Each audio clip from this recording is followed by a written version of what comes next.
Bom, então, pessoal, começando aqui, a nossa tese de investimento é a TOTUS, empresa de tecnologia, não sei se vocês já conheciam.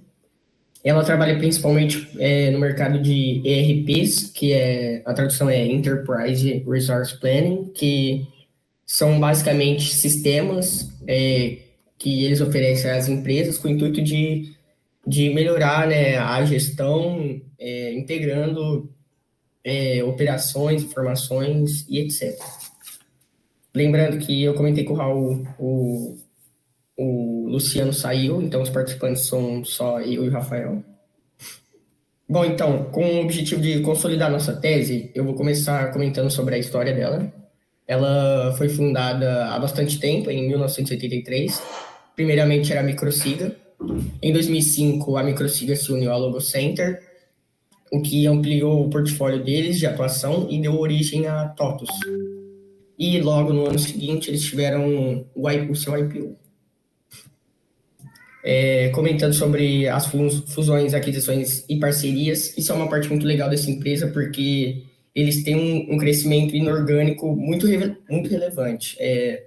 Eles já fizeram mais de 40 aquisições. Nessa linha do tempo, eu coloquei as principais, porque se fosse colocar todas, não daria. Bom, em 2005, né, a União, dando origem a TOTUS. Em 2008, a DataSul, que na época era a principal rival deles, principal concorrente. Em 2015, houve a compra da Bimatec, que era uma empresa que atende o setor de varejo. Em 2019, foi uma parceria que ela fez com o Itaú, com o intuito de atender até o mercado financeiro. A Supplier, que se eu não me engano também deixa eu ver. A Supplier também é do mercado financeiro, e a RD Station é o marketing digital. Ou seja, eu coloquei diversas empresas que estão em segmentos distintos. E isso é uma coisa muito legal da TOTUS, que ela é uma empresa de tecnologia, mas ela atua em distintos segmentos. Conforme eu vou comentar agora, os principais delas são gestão empresarial, né, os ERPs, mas ela também atinge áreas da saúde, varejo e tecnologia. A tecnologia, no caso, já está incluída em tudo, né? E os secundários são os setores financeiros, de construção e engenharia. O setor de agronegócio também tem participação. O setor educacional, manufatura e transporte. Aqui comentando sobre a diferenciação dos concorrentes, o foco dela é em diversos setores. Ela tem uma grande reputação e experiência, inovação e desenvolvimento contínuos. É interessante ressaltar que eles investem muito em P&D, né? Por se tratar de uma empresa de tecnologia, é importante sempre estar em constante evolução. E, como eu já abordei, o crescimento orgânico e inorgânico dela, né? O crescimento orgânico seria a parte financeira e o inorgânico seria essa atuação através de fusões e aquisições. Aqui são as divisões dela, né? A gente pode observar nesses três gráficos os setores de receita. Nossa, tá tendo um barulho aqui, desculpa. Gestão, business performance e tech fin. A receita dela vem em grande parte da gestão por se tratar dos ERPs, mas também é claro que ela tem a sua parte considerável, né, na Business Performance e na TechFin. A Business Performance vai tratar dessa área mais financeira e a TechFin dessa área de marketing e vendas. É interessante, ó, ela quase bateu 1 milhão de receita líquida nesse último trimestre, só em gestão. A ação da TOTUS que está na B3 é uma ação ordinária, né, que pode ser interessante no longo prazo, por ter uma participação maior do investidor em relação a ter direito de voto na Assembleia dos Acionistas. Aqui um pouco falando sobre a confiança que os acionistas podem ter. A TOTUS se preocupa muito com a imagem dela, tendo três principais tópicos.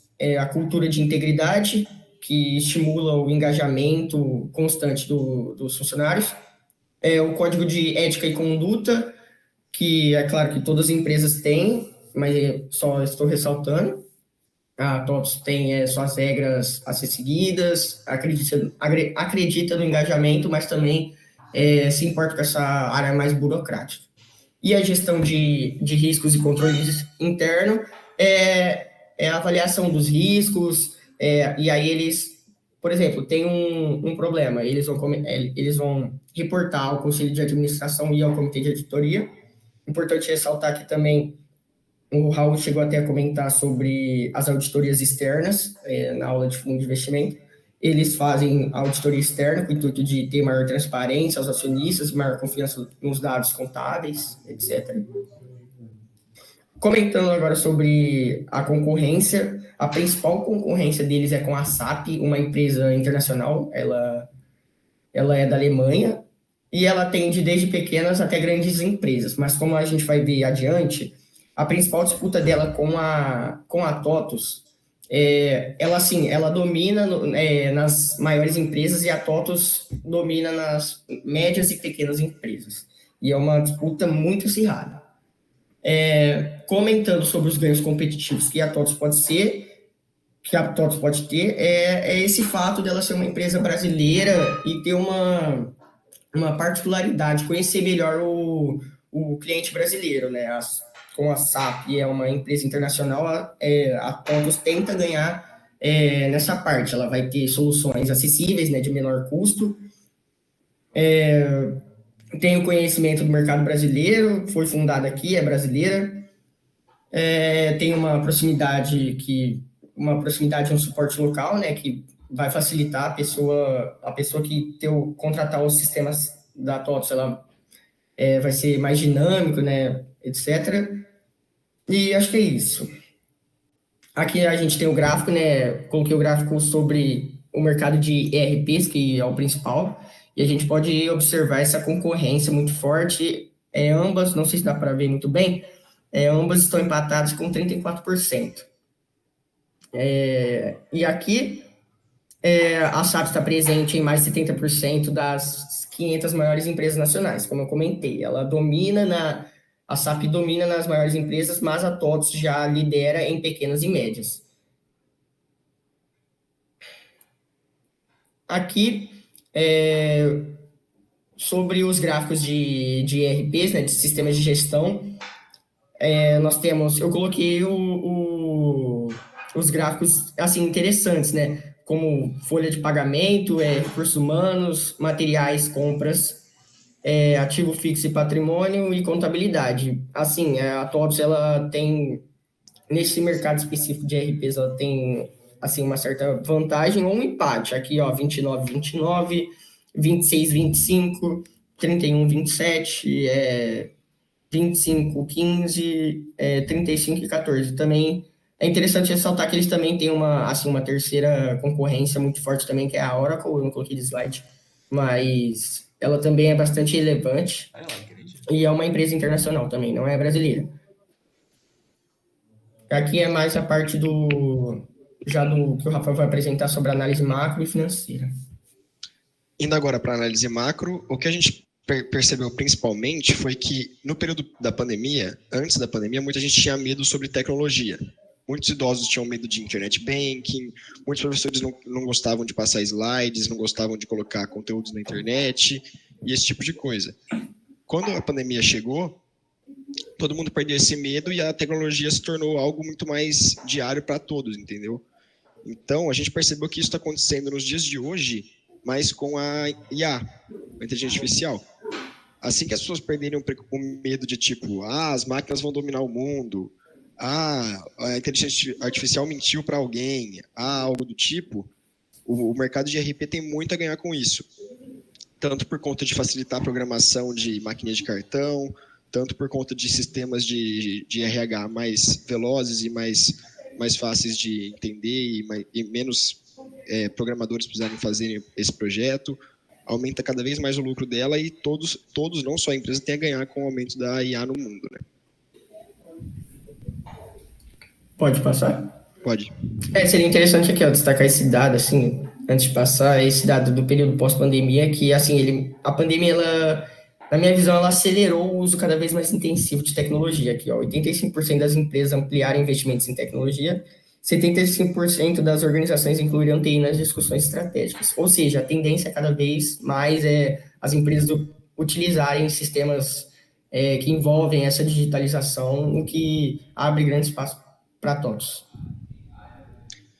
Indo agora para a análise financeira, a gente começou estudando o CAGR, que é o Compound Annual Growth Rate, que traduzindo seria a taxa de crescimento anual da empresa nos últimos 5 anos, a gente pegou. Ou seja, nos últimos 5 anos, a média dela foi de crescer 30,4%, o que é uma taxa muito boa. Se a gente comparar com a Selic hoje em dia, 10,5%, é quase o triplo da taxa básica de juros do Brasil. Outro dado que a gente achou muito legal foi esse que está no Invest.com, que é sobre o lucro líquido ter consolidado, ter crescido 30% no primeiro trimestre desse ano para 130 milhões. Além de ter a receita anual, a receita do trimestre ter passado a marca dos 300 milhões pela primeira vez. Você levantou a mão aí, Raul? Não, só ia perguntar para você, você falou do CAGR. CAGR de que conta exatamente? Que eu fiquei meio perdido agora. É o valor da empresa? É o receita? O que é? Seria o valor da empresa. A gente pegou o CAGR dos últimos 5 anos. Do BL mesmo. Então, eles veem... Isso, eles veem quanto a empresa cresceu nos últimos 5 anos e trazem essa taxa para anual em vez de 5 anos. Tranquilo, então pode continuar. Beleza. Agora, indo para indicadores de lucratividade, a margem bruta, que seria o quanto ela vendeu menos o quanto ela gastou para vender, é uma margem muito alta de 70%. Isso é muito bom. Agora, indo para o ROI, que é o Return on Equity, que seria o quanto ela lucrou em relação ao seu patrimônio líquido, seria 16%, que continua acima da taxa básica de juros da inflação. Taxa básica de juros do Brasil, desculpa, que seria a Selic. Então, a empresa continua ganhando do investimento básico. Além disso, a gente percebeu que a estrutura de capital dela, que é o ativo dividido pelo PL, é de 1,77. O que isso quer dizer que a empresa chega a se endividar um pouco nos passivos, mas nada absurdo, não chega a ser maior que o dobro. Então, a empresa tem mais PL do que passivo e consegue rentabilizar esses ativos e esses passivos muito bem com o ROI e com a margem bruta. Indo agora para alguns gráficos de lucro líquido, margem e patrimônio líquido, a gente percebe que o lucro líquido e a margem cada vez crescem mais com o tempo. E o patrimônio líquido, se a gente for analisar a variação do patrimônio líquido, que é a linha azul ali no gráfico da direita, 90% das vezes, a vasta maioria, são dados em que a empresa realmente cresceu no período. São raras as vezes que ela decresceu e muito pouco comparado às vezes que cresceu. Aqui é o 0% aqui seria negativo, né? Só, não sei se está dando para ver. Indo agora para o EBITDA ajustado, a gente percebe que a empresa teve o maior lucro do último ano, nesse trimestre, passando dos 300 milhões. E também vem numa crescente agora desde o último trimestre, que estava em 258 milhões e cresceu para 305,5. Agora a gente tem o gráfico da ação da TOTVS mesmo. Esse gráfico a gente fez com Python, daqui a pouco eu vou mostrar o código para vocês. Dá para perceber que no gráfico, no comecinho do ano, a gente fez esse gráfico year to date, então de 2024 até agora, né? Ela teve uma decrescente até abril, mas desde abril até agora ela vem crescendo fortemente. Então isso é um bom sinal na nossa visão. E a gente também pegou a volatilidade anualizada da ação. Dá para perceber que desde 2023 vem diminuindo até agora, o que é um bom sinal, que mostra que a empresa está se estabilizando e, consequentemente, diminui a volatilidade, que, consequentemente, diminui o risco do investimento. Ela fica estável, né? Aqui agora é a parte que o Rafael vai mostrar do código para vocês.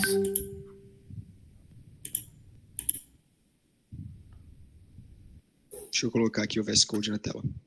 Manda bala. Tá dando para ver aí? Tá sim. Então, a gente começou importando primeiro as bibliotecas que a gente ia usar para fazer os gráficos e pegar os dados. São essas bibliotecas aqui.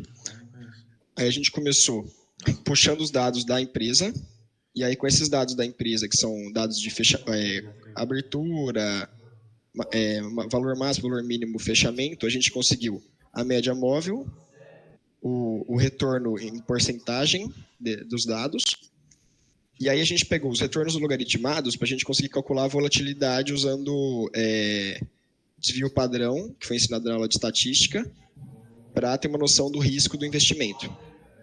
Então, a gente conseguiu fazer essa tabela aqui, que tem valor de abertura, valor que fechou, valor máximo, valor mínimo do dia, o fechamento desconsiderando também dividendos, a média móvel. E se a gente parar para reparar, a média móvel está um pouco abaixo do fechamento, o que indica que a empresa está em tendência de alta. Aqui, ó, a média móvel está em 29,57, fechamento 29,83.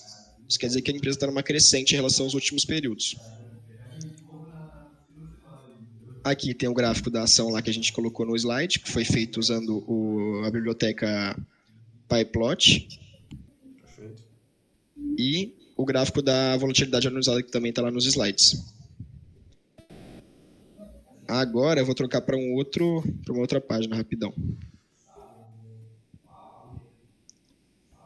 Aqui, ó. A gente fez também aqui no investing.com. Tá dando para ver aí? Sim. A gente fez uma análise bem simples assim, mas só para ter alguns dados também, sobre o preço mesmo, a gente analisando o preço. Se a gente parar para perceber, a empresa acabou de chegar aqui no gráfico diário, né, num suporte, ela está bem em cima de um suporte, o que indica uma crescente. Além disso, tem essas duas barras aqui que indicam a tendência de alta. De indicador, a gente usou o RSI, que indica se a empresa está sobrecomprada ou sobrevendida, o momentum, que mostra se a empresa está numa tendência de alta ou está numa tendência de baixa. Esse valor de 1,3 significa positivo, significa que está numa tendência de alta. E também usamos o Bollinger Bands. São as barras que mostram se a empresa está a volatilidade está muito alta ou muito baixa, e até quando se é esperado que ela se volatilize no período. Então dá para perceber que a tendência é ela chegar aqui na próxima resistência, meta dos 31,40, que seria algo em torno de 5% do valor que está agora. Por aí, ó, 5%, 6%, algo assim. Troca do Flamengo. E é isso. Encerramos. Acabou? Uhum. Então eu vou levantar algumas coisas que para mim não ficaram um pouco claras, que eu queria que vocês, né, trouxessem à luz. Primeiro, o principal, né? Então, qual que seria a tese de vocês? Vocês estão propondo investimento em curto prazo, é isso? Até o número que você propôs. Qual que é a tese mesmo? Qual que é a ideia de investimento? Investimento contínuo, tanto para o curto prazo quanto para o longo prazo. No curto prazo, a gente tem indicações de retorno nessa questão aí que eu falei da resistência nos R$31 da ação, quanto na análise macroeconômica da questão lá sobre a inteligência artificial, um crescimento nesse mercado exponencial por conta da IA. Assim que as pessoas perderiam medo, como foi na pandemia, com relação a só a tecnologia. Então, você está propondo uma compra agora, para venda daqui a 2 semanas, para depois compra de novo no futuro? Não seria nem para venda daqui a 2 semanas, seria mais um buy and hold mesmo. Seria comprar e com até dividendos da empresa, capitalizar novamente e comprar mais ações. Seria a compra contínua. Então, você tocou num ponto importante. Então, qual é o sistema de dividendos da empresa? Eles têm bom histórico de dividendos? Como que é o dividendos da empresa? Não, a empresa não paga tantos dividendos, mas em contrapartida, o crescimento da ação é muito maior. Eles retêm o dividendo para a empresa, mas, consequentemente, o valor da empresa aumenta por ela não pagar dividendos. O dividend yield dela está em torno de 2%, se eu não me engano, que é relativamente baixo, mas ela cresce em questão de valor da empresa. Eu acho que é menor ainda, eu acho que é 1,5. Mas, assim, a gente acredita que na call de compra, porque é uma empresa que tem muito potencial, como a gente pôde ver nos dados financeiros, e é uma empresa que está cada vez atingindo mais segmentos. Tanto é que, como eu comentei só da competição internacional, elas não têm, assim, a competição delas nacional chega a ser desleal, porque ela é muito maior do que as empresas de ERP Queria ver nacionais. Então, assim, a gente defende a call de compra e, assim, analisar se seria bom vender após um tempo. Eu não sei se ela, tipo, atingir algum ápice, etc., mas acho que é isso. Raul, você quer ir? A gente vai, tipo, você fala um, eu falo um, ou eu posso continuar aqui? Deixa eu fazer uma pergunta primeiro. Vai lá, então. Na verdade, minha pergunta é mais macro aqui. Com esse cenário que está se desenrolando no Brasil atualmente, né, com essas, não só, mas tipo essas falas do Lula, esses atritos com o Banco Central, etc. Isso está impactando muito a bolsa, certo? O Bovespa tá caindo muito recentemente. Queria perguntar para vocês acham que esse fator macro, não sei se vai permanecer assim, né, imagino, o quanto ele atrapalharia a taxa de vocês? Tipo, aqui no curto prazo, eu diria.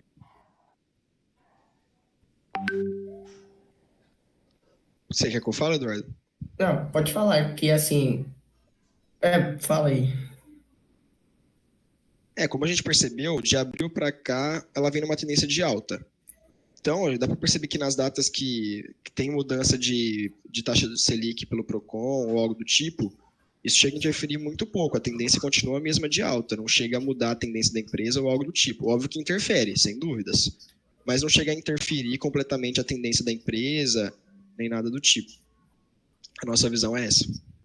Não chega a ser uma interferência grande, óbvio que existe interferência, tanto para a questão de passivos, né, da empresa, a questão da taxa de juros, mas não chega a afetar em grande escala a TOTS. Então, assim, a gente comentou bastante sobre a estabilidade da empresa, né?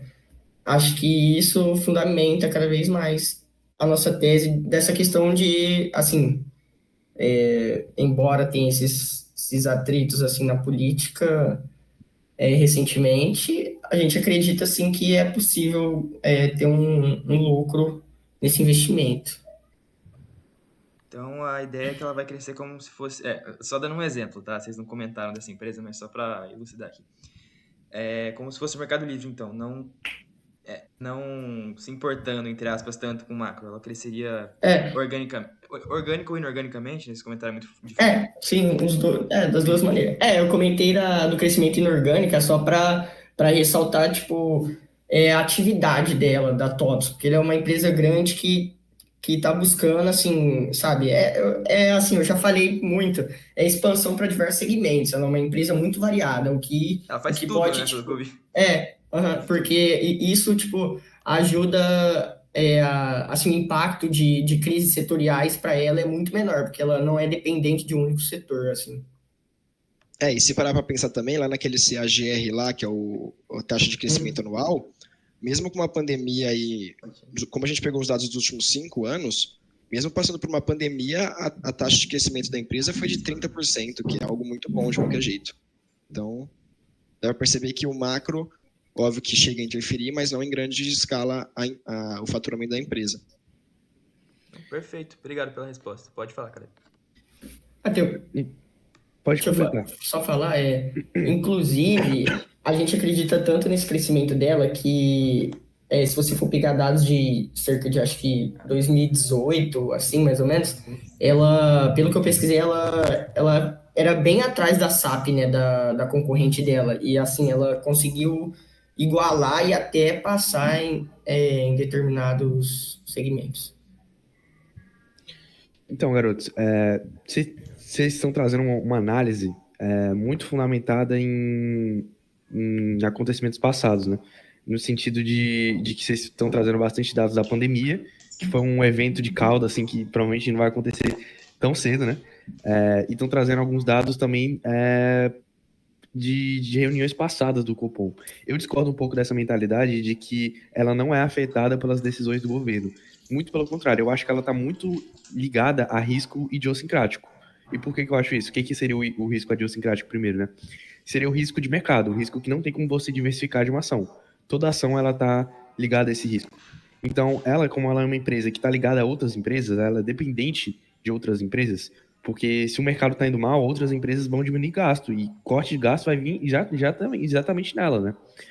Então, por ela estar muito ligada a esse tipo de empresa, eu sinto que a análise de vocês teria que ser um pouco mais ligada ao futuro, a expectativas de futuro, expectativas de juro, de déficit público, de crescimento ou de abrir ou fechar empresas no futuro, do que propriamente a ligar a retornos passados, né? Tem uma frase bem famosa aqui entre entre o pessoal do mercado financeiro, que é retornos passados não geram expectativas de retorno futuro, né? Então, eu acho que o risco que a gente está passando, o risco idiosincrático nesse momento, ele é muito grande e, em especial para ela, por ela ser uma empresa dependente de outras empresas, de outros setores. Enfim, eu tenho outras dúvidas aqui que me levantou durante... Pode falar. Só te dar um toque. O que você está falando de risco idiosincrático é risco específico de empresa, tá? O que você está comentando é risco sistêmico. A idiosincrático. Isso, perdão. Eu falei o contrário, gente. Obrigado, Raul, por me corrigir. Então, uma das coisas que eles levantaram que eu achei muito interessante no slide é que as empresas, elas cresceram o investimento em tecnologia em 83%, se eu não me engano, desde a pandemia. A minha dúvida ficou esse aumento de investimento, ele é orgânico, ele se manteve pós-pandemia, ou ele foi um aumento que ocorreu durante a pandemia e depois começou a cair um pouco depois? Não, assim, eu coloquei esse dado com o intuito de eu comentei, né, sobre assim, a pandemia, ela acelerou e, assim, a gente pode observar que nos dias atuais, cada vez mais são necessárias tecnologias nesse mercado tão competitivo. Inclusive, um dado que eu não falei é que 1/3 das empresas listadas na B3 usam o sistema TOTUS. Ou seja, a gente pode observar que a TOTUS tem grande presença em diversos setores. Eu acho que, assim, na minha visão, é claro que se tivesse uma crise que afetasse em todas, como vocês estão falando da questão política, realmente ela poderia ser afetada. Mas, assim, eu acredito que em crises específicas, ela estaria muito mais forte, assim, para enfrentar, por alcançar diversos setores, agronegócio, inclusive a tese não sei se o Raul sabe, a tese que o João vai apresentar, a empresa que ele vai apresentar usa sistema TOTUS. Acho que é isso. A sua pergunta sobre os dados lá sobre o investimento em tecnologia, aquele dado lá é um dado geral do mercado mesmo, são todas as empresas assim, em geral, não especificamente da TOTUS. Então, mas vocês sabem me informar se aquele dado ele está sendo contínuo? Eu não sei de onde vocês pegaram a base de dados, eu achei um dado interessante. Não, esse dado eu peguei do site da TOTUS, direto. Entendi, direto lá. E aí não tem esse gráfico contínuo, né, para mostrar. Não. Tá bom, entendi. Seria bom analisar, eu não pensei nisso. Só Você quer perguntar comentar outra mais, coisa. Você já terminou, Caleb? Só pra... Não, vai lá, pode falar. Deixa eu só sair aqui do lado do quarto do meu amigo, ele tá escutando um funkzão aí. Só um segundo.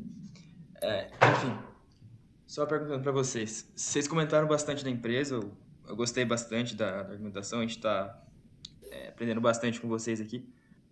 Mas só pra deixar uma coisa um pouquinho mais clara. Tudo bem, vocês chegaram na conclusão que a empresa é muito boa, que ela tem um potencial de crescimento futuro muito bom, ela tem uma vantagem competitiva muito boa, até com pares internacionais. Mas a ideia vocês acham que o mercado já precificou isso de alguma forma? Vocês acham que a média do mercado concorda com vocês ou não, nesse sentido?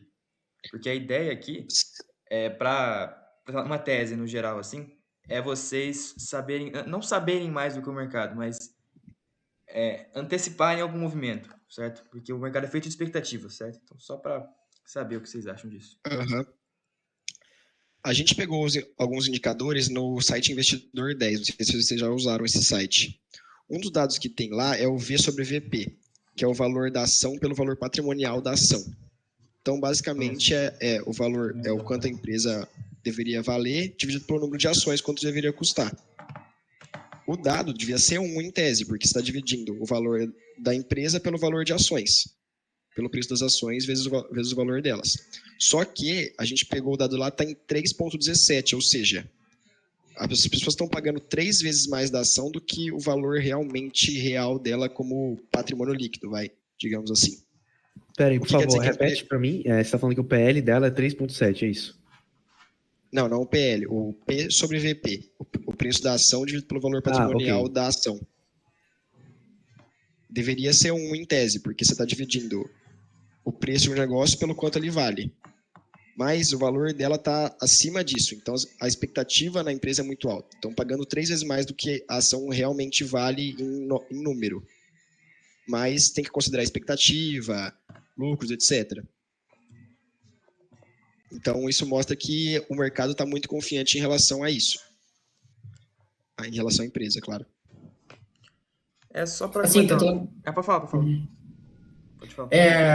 a gente acredita, né, acredita nessa, assim, que ela não está tendo a relevância que ela merece. A gente acredita nesse potencial de crescimento mesmo, né, em relação àquela sua pergunta. É só para comentar um negócio que você falou, Rafael. Na teoria, você disse que teria que ser né, o valor de mercado com o valor contábil, né, da ação, entre aspas, assim. Só para comentar uma coisa, na prática não é exatamente assim. Por quê? O valor do PL considera o que a empresa já fez, ou o que já foi realizado, né? Vamos dizer assim. O que está ali de mercado considera um monte de expectativa, tá? De retorno de futuro. Então, teoricamente, é para ser maior mesmo. Só que 3 ponto quanto você falou? 3,17, se eu não me engano. Deixa eu olhar rapidão aqui. Tá. Mas se eu não me engano era isso. Era algo acima de 3. 3 ponto alguma coisa é bem relevante. Então, Aqui, P sobre VP, 3,85, desculpa. não, tranquilo. Pode falar, Lu. Bom dia aí, pessoal. Eu fiquei um pouco em dúvida. Primeiro, o Raul, ele falou bem, né? Esse preço, o de mercado, ele é construído através de retornos futuros e fluxo de caixa. Então, é muito difícil que você encontre hoje uma empresa que o valor dela ele vai bater com o valor do balanço dela. Então, é difícil. Mas o que me preocupa é que eu ainda não entendi se a tese, a de vocês, é para comprar a empresa pensando nos dividendos ou no valor dela. E se for para os dividendos, qual é o estágio da empresa agora? É uma empresa que ela está investindo muito e os dividendos dela que ela vai, na hora que ela estiver, por exemplo, igual uma Petrobras, onde ela divide mais os lucros, ou qual é esse espaço de tempo para que ela comece a distribuir mais esses lucros dela? Ou ela está bem no início ainda? Qual é de fato a tese? Se é no preço da ação ou se é nos dividendos dela? Não é em relação aos dividendos dela. A gente comentou que o dividend yield lá, é 1,5. Assim, ela ainda não está oferecendo um bom retorno nos dividendos aos acionistas, porque ela está redistribuindo isso em forma de investimentos. Como eu comentei em P&D, eles investem assim massivamente em P&D. É uma empresa que está em constante evolução. E justamente por isso que a gente acredita que ela tem essa tendência exponencial de crescimento. E só para reforçar mais uma coisa, vocês dois ficaram na mesma dúvida, a gente tem noção que na prática o valor patrimonial da ação e o valor dela não vão bater. Mas o valor de 3 vezes maior é algo, quase 4 vezes maior, é algo bem absurdo, entendeu? Então, por isso que a gente fez essa análise aí da questão da expectativa do mercado em relação a ela. Obviamente, é bem raro bater, muitas poucas vezes vai bater, mas a análise foi mais no fato de estar muito fora da curva, o 3,85. A nossa tese, só para completar, a nossa tese se baseia no buy and hold mesmo. A gente não pensa em questão de dividendos, porque, pelo menos por enquanto, não. Eita, travou. Então, e esperar. Alô. O Rafael Aí, travou voltou. aqui. Voltou agora. Onde que estava? Desculpa. Você falou do buy and hold. Tava mais ou menos falando o quê? Então, sobre o buy and hold, a gente sabe que a empresa não é uma boa pagadora de dividendos por enquanto. Então, a nossa tese se baseia no buy and hold de comprar agora para, no longo prazo, mais de anos, vender a empresa na máxima histórica dela, que, por enquanto, a máxima histórica dela, se não me engano, está na margem dos R$ 40. Seria um lucro de 33%, mas a gente pensa em vender após máxima histórica novamente, porque com a questão lá do mercado de IA crescendo, a gente pensa que ela tem tudo para bater essa máxima histórica. Você quer complementar, ô Luan? Eu quero sim. Caralho, Então, vamos lá. Essa máxima. Hoje ela tá quanto? Perdão? Perto dos 30, um pouquinho menor que os 30. Tá. Vocês têm um horizonte de tempo em que vocês esperam que essa máxima histórica chegue? A Um minha ano, margem, 5 óbvio que eu anos? não sou nenhum analista nem nada, mas Não, sim. a minha margem seria de algo de 5 a 10 anos, algo próximo disso, para bater essa máxima histórica dela.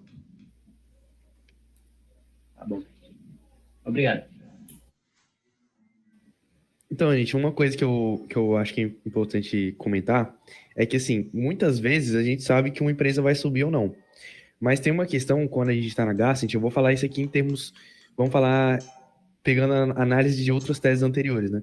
É que a gente, mesmo sabendo que a empresa vai crescer ou não, a gente tenta pegar mais essa questão de arbitragem mesmo, de quando o mercado não precificou bem ou não. O que eu quero dizer com isso? No sentido de custo de oportunidade. Às vezes, uma empresa pode até crescer, mas a gente vê uma oportunidade de investimento em outro ponto, faz mais sentido para a gente entrar nesse tipo de investimento de curto prazo, de entrar vendido em alguma coisa, de alguma coisa do tipo, do que comprar uma empresa para buy and hold. Então, acho que quando vocês pegam uma empresa que não tem histórico de dividendos para buy and hold, na minha cabeça não faz muito sentido. Eu acho que para uma empresa que não tem histórico de dividendos, faz mais sentido a gente fazer uma compra de curto prazo, esperar ela cair para alguma situação de mercado e revender algumas semanas depois, do que propriamente fazer um buy and hold de 5 anos para uma empresa que não faz dividendo, certo? Porque provavelmente daqui a 5 anos ela vai ter crescido 20% no período, vamos dizer assim. Mas às vezes, durante esses 5 anos, se a gente pegasse esse valor e ficasse fazendo mini operações, o nosso custo de oportunidade seria muito melhor utilizado, né? Eu digo assim.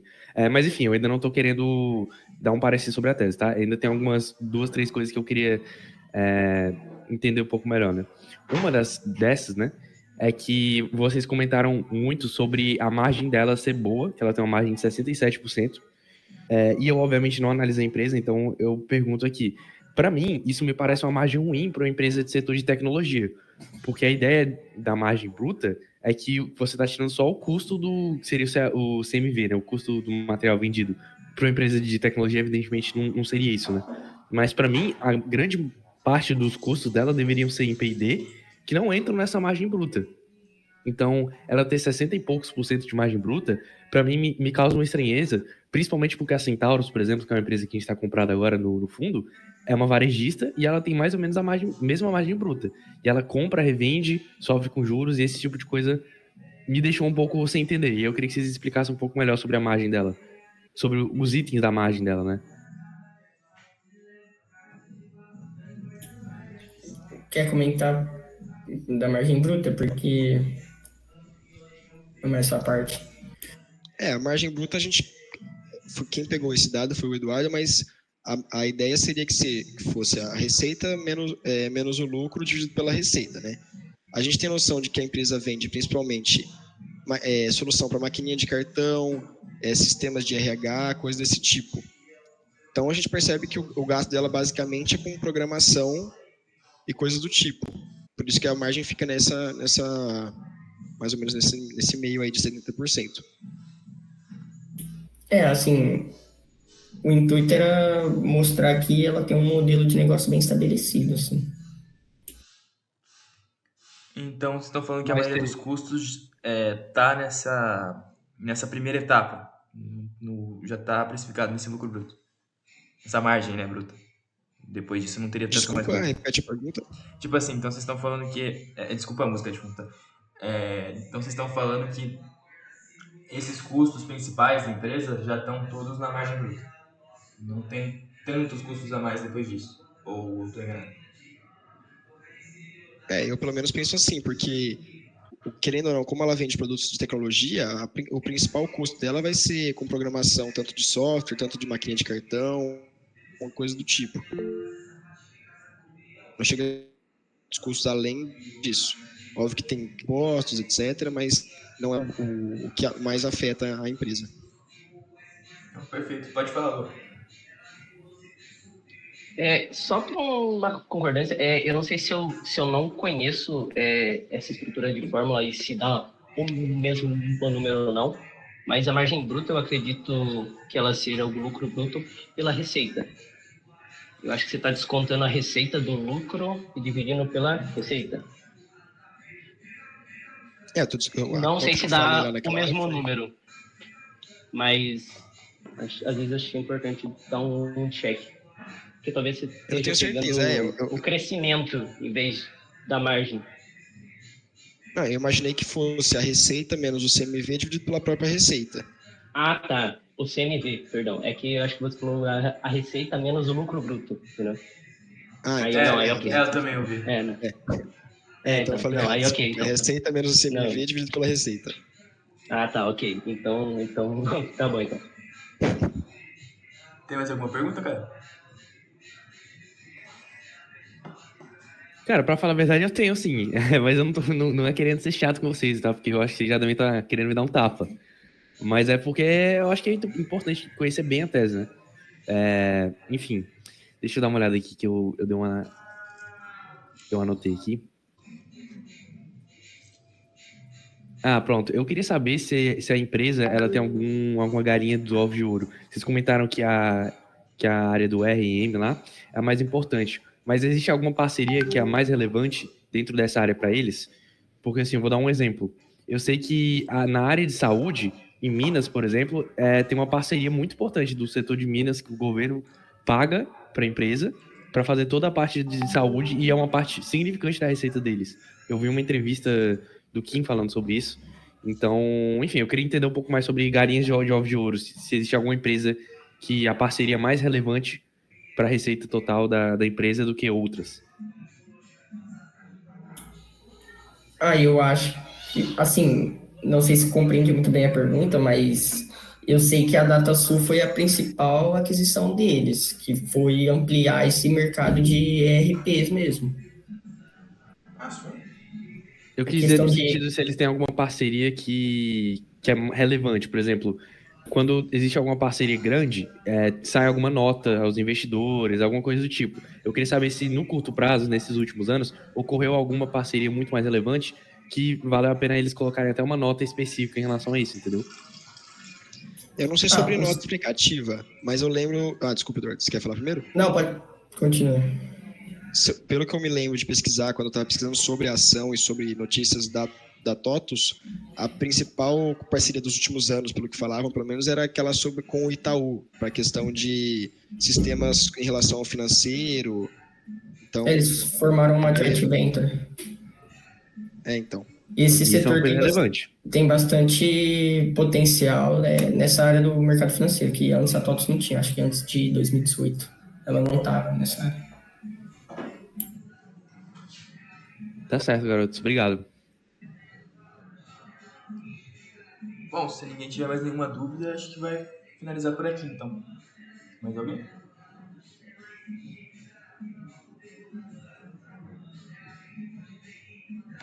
Não? Então, beleza. Muito obrigado, gente.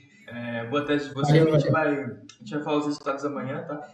Já ver primeiro todas as teses, depois a gente comenta quem passou ou não. Muito obrigado. Fechou, valeu. Muito obrigado. Quer falar alguma coisa? Sim, é só parabenizar os dois aí pelo trabalho. Eu sei que é um momento difícil, né? Porque a gente fica muito ansioso e às vezes a gente ainda não sabe as coisas. Mas parabéns aí e boa sorte. Espero que vocês entrem. Obrigado, falou, pessoal. Valeu. Até, bom final de semana pra vocês. Vocês também. Tchau, tchau.